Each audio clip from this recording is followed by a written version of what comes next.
Herkes salam Kripto Azərbaycan izləyiciləri yeni bir video ilə daha qarşınızdayım. Dostlarım, görürsünüz ki, hal-hazırda Bitcoin'in qiyməti 119.425 dollara qalxıb, ancaq altcoin'lərə baxdığımızda altcoin'lərdə hər hansı bir ciddi artım görə bilmirik. İndi isə bu gün bu dərsimizdə əsasən market cap'i öyrənəcəyik. Yəni ki, Bitcoin dominansını və market cap'ə girən pullar altcoin'ləri necə qaldıra bilər? Yəni bunun üçün əsas nələrə diqqət etməliyik? Bunun haqqında danışacağıq. Eynən baxın, bu videoda gördüyünüz kimi hal-hazırda Bitcoin'in qiyməti 119.400 dollardır. Ancaq yerdə qalan altcoin'lərə bunun hər hansı bir təsiri varmı? Heç bir təsiri yoxdur. İndi niyə heç bir təsiri yoxdur? Bunları da deyəcəm dostlarım sizlərə. Məsəl üçün burada bir valyutalar görürsünüz, altcoin'lər görürsünüz. Məsəl üçün PP olsun və ya WorldFi olsun, indi bu adlarını saymadığım Onda olsun, WorldCoin olsun və digərləri olsun. Məsəl üçün qarşılarında nə qədər 6%, 4%, 5%, 10%lıq bir qalxışlar görürsünüz. Əslində dostlarım, bu qalxışları bu şəkildə adlandıra bilərsiniz ki, məsəl üçün XRP deyək, 2 dollar 70 sent idi. Yəni qiyməti 2 dollar 70 sentə düşmüşdü və bu gün 3%-lıq, 4%-lıq bir qalxış əldə edib. Başa düşdünüz? Yəni düşdüyü yerdən qalxıb. Ataklar yəni tamamilə başqa cür olur. İndi isə gəlin ataklar necə olur və necə başlaya bilər, bunlara baxaq. Baxın, CoinMarketCap üzərindən bu videoda sizlərə bəzi özəllikləri göstərəcəm. Yəni siz də mənim kimi daha rahat olanı seçə bilərsiniz və dəqiq analiz üçün də nə etməlisiniz? Bunun üçün TradingView'da istifadə edə bilərsiniz. İndi isə buradan Market Cap bölümünü açırıq. Dostlarım, burada ümumi bazarın market cap'ini görürük. 4 trilyon 70 milyard dolların üzərindədir və burada da günlük alım-satım volümünü görürük. Və əsasən bizə ən önəmli yer haradır?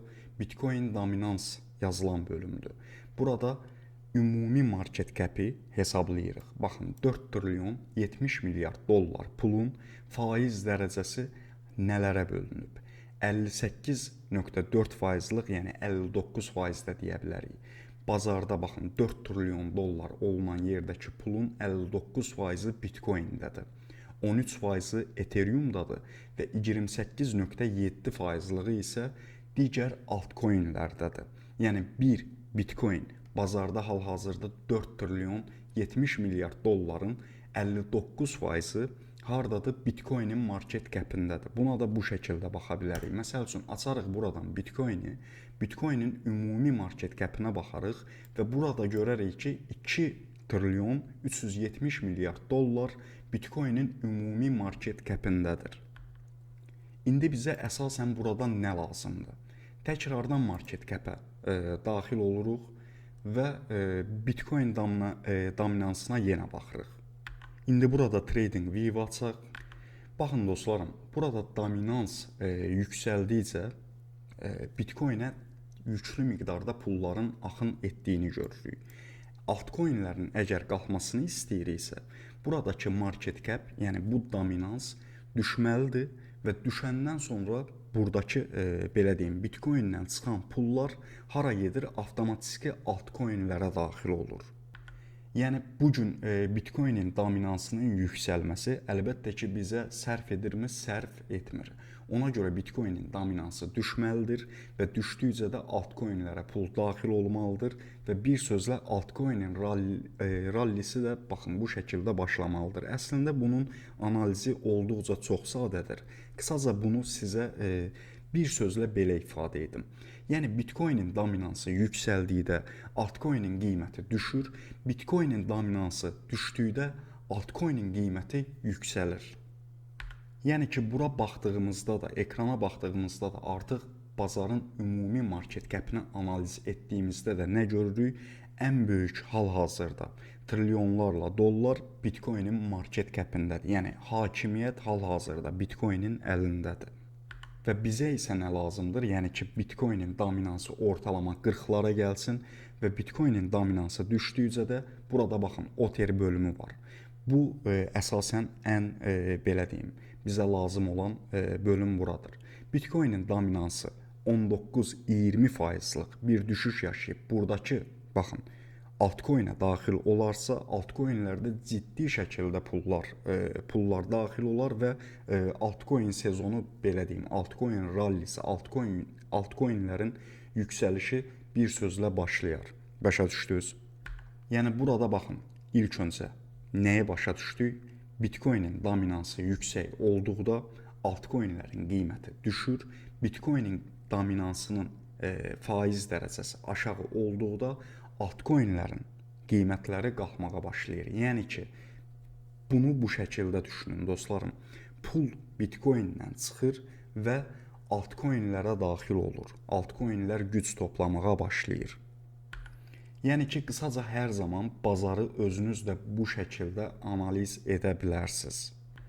Bu arada bunu da deyim ki, dostlarım, əslində Bitcoinin dominansının yüksək olması sizlərə bu şəkildə də al siqnalı verir. Necə al siqnalı verir? Yəni aşağıda olan altcoin'ləri, yəni ki, qiymət səviyyəsi daha diblərdə olan altcoin'lərə bu şəkildə yatırımlar edə bilirsiniz və ondan sonra Bitcoin dominansı düşdükcə altcoin dominansı yüksəlməyə başlayır. Başa düşdünüz və bazar hakimiyyətinin təbii ki, bizlər nəyini istəyirik? Altcoin'lərə keçməsini istəyirik. Ona görə baxın, burada 28.7% yazılan yerdə bu faizin yüksəlməsi bizim çox amma çox xeyrimizədir. Ki, yəni altcoin'lərə baxın, bu şəkildə bilirik ki, artıq pullar daxil olmağa başlayır. Burada da dostlarım, altcoin sezon bölümü var. Burada gördüyünüz kimi ən birinci yerdə nə gəlir? MEX valyutası. Yəni ki, bu valyuta mənim həm uğurumdur. Yəni buna baxıb yanıb tökülürəm də. 4 sentdə mən bunu paylaşmışdım. Burada 7 sentə qalxmışdı. Görürsüz. Yəni öz boğasını yaşadı.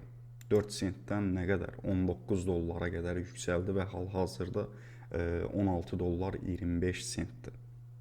Yəni ki, buradan da dostlarım ən çox dəyər qazanan altcoin'lərə baxa bilərsiniz. Yəni bunlar sağlam altcoin'lərdir. Bu arada bunu da deyim sizlərə. Son 90 gün ərzində ən çox dəyər qazanan hansı valyutalardır?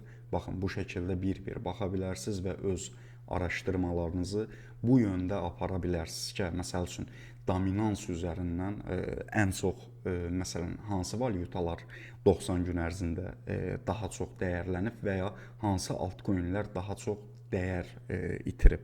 Burada P-Network-ü görürük, hal-hazırda ən çox dəyər itirən valyutadır və ondan sonra virtualı görürük, FET-i görürük, FET-CI və ondan sonra dostlarım digər VIF olsun, bu əvvəllər bunun adı nə idi? Yadımdan çıxdı, indi Sonic qoyublar.